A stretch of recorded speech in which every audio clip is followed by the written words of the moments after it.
Topic discuss करने वाले हैं। इसको आप ज्योग्राफी और इन्वायरमेंट दोनों से जोड़ सकते हैं। यहाँ पे हम सभी पर्यावरण से संबंधित अधिनियम और वो किस वर्ष आए उसके बारे में देखने वाले हैं।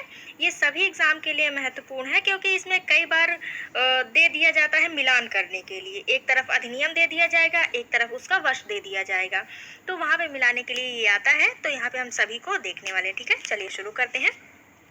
तो सबसे पहला है वन्य जीव संरक्षण अधिनियम। ये 1972 में आया हुआ था। उसके बाद है जल प्रदूषण एवं नियंत्रण अधिनियम, जो कि 1974 में आया हुआ है। फिर है जल प्रदूषण नियंत्रण उपकर अधिनियम, ये 1977 में आया हुआ है। फिर है वन संरक्षण अधिनियम, जो कि 1980 में आया हुआ है। फिर वायु प्रदूषण नियंत्रण अधिनियम, ये 1981 में है।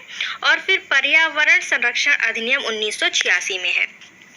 फिर अगला है ध्वनि प्रदूषण और विनिमय अधिनियम, विनिमय और नियंत्रण अधिनियम, ये सन 2000 में आया हुआ है। और जैव विविधता अधिनियम, ये 2002 में आया हुआ है। ये इतना जो है ये बहुत ही ज़्यादा इम्पॉर्टेंट है, इसको ध्यान रखिएगा। ठीक है, जितना अभी तक हमने देखा हुआ है यहाँ से ये जैव विविधता तक ये बहुत ही ज़्यादा इम्पॉर्टेंट। ठीक है, उसके बाद हम और देख लेते हैं। फिर अगला है ओजोन क्षयकारी पदार्थ, जो कि आया है सन 2000 में। फिर है सार्वजनिक देयता बीमा अधिनियम 1991। फिर भारतीय वन अधिनियम 1927, ये भी इम्पॉर्टेंट है, इसको भी ध्यान रखिएगा। ठीक, फिर पर्यावरण प्रभाव मूल्यांकन अधिसूचना 2006।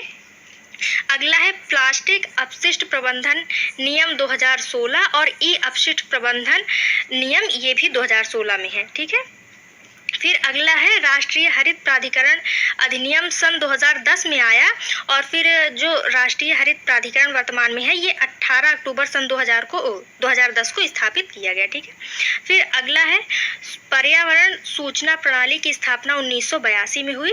राष्ट्रीय वन एवं पारिस्थितिकी बोर्ड, ये भी इम्पोर्टेंट है, ध्यान रखिएगा, इसकी स्थापना 1992 में हुई। फिर है पशु कल्याण बोर्ड, ये इसकी स्थापना 1962 में हुई। और वर्तमान में जो राष्ट्रीय पर्यावरण नीति है ये सन 2006 में आई, इसको भी ध्यान रखिएगा। फिर अगला है राष्ट्रीय प्रदूषण निवारण पुरस्कार, ये 1992 में शुरू किया गया है। फिर है भारत द्वारा भूमि क्षरण तटस्थता का जो लक्ष्य है वो 2030 तक के लिए है। और भारत में जो इको मार्क की शुरुआत है वो 1921